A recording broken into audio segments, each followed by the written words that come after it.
Grond Gwp reach it. Bring up the wolf's head. One of the most terrifying moments in Return of the King is when the Orcs bring on the Grond to breach the doors of Minas Tirith, and since LEGO just released this very building as the biggest Lord of the Rings set so far, they brought on the Grond as well, but as a gift with purchase. The iconic battering ram was obviously tied exclusively to the $650 collector's set and won't be available for purchase separately. We will talk about whether or not this was a good idea later in this video. This little gift with purchase contains a total of 307 pieces, luckily no stickers, and 2 minifigures, one of which is exclusive. And after you have unboxed the set and finished building the 3 separate bags, this is what stands in front of you.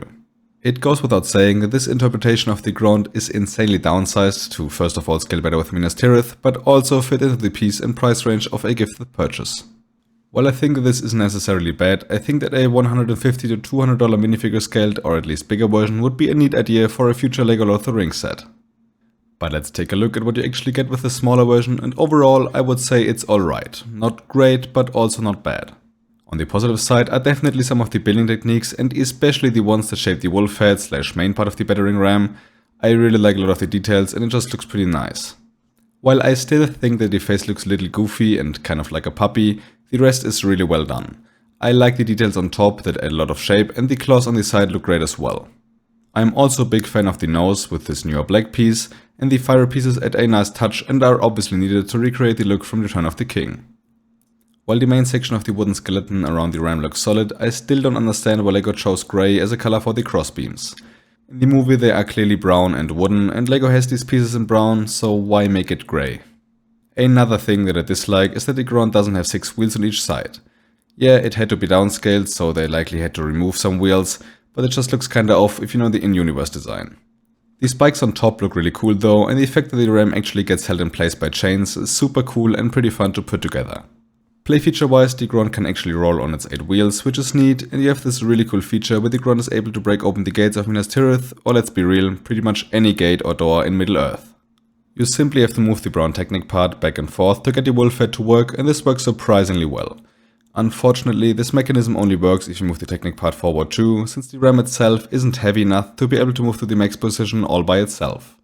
Nothing major, but still worth to point out. Another downside is the fact that there isn't a spot for the archers on the side of the Grond. In the movie there is a section on the Grond that allows for archers to shoot down from to protect the battering ram, and while that technically is a part where you're able to balance figures on, it is clearly not intended, which is kinda sad. Speaking of minifigures though, you get a total of 2 orcs in the set, the same amount as in last year's GWP, and one of them is exclusive to it as of right now. The orange orc is just the same as the one from Barad-dûr, so not all too special, but it still comes with some nice printing on torso and legs, plus the awesome helmet and sword piece.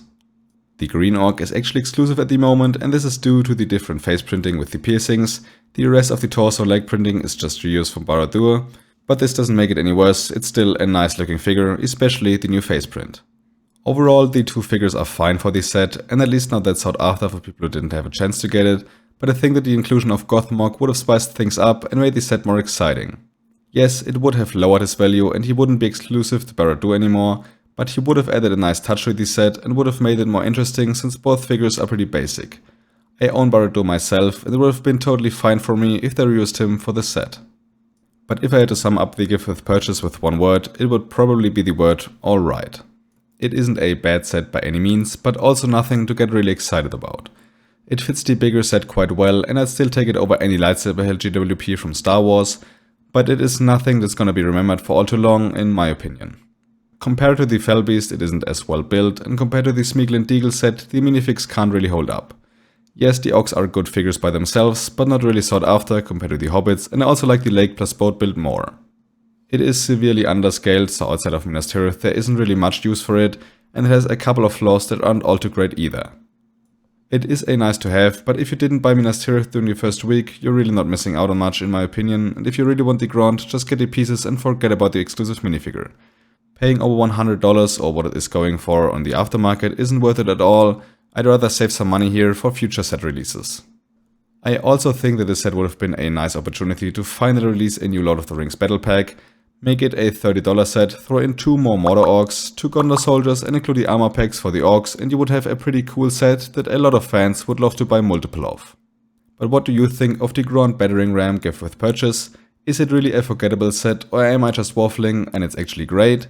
Please share your thoughts in the comments down below. I'm very curious to hear your guys' thoughts. By the way, the review for Minas Tirith will be coming as soon as possible, so definitely stay tuned for that or check the channel depending on when you're watching this video. But now I really hope you enjoyed this video. If you did, I would highly appreciate a like to support the channel. If you're new, go hit the subscribe button, and if you want to check out some of my other videos, they'll be on the end screen right now.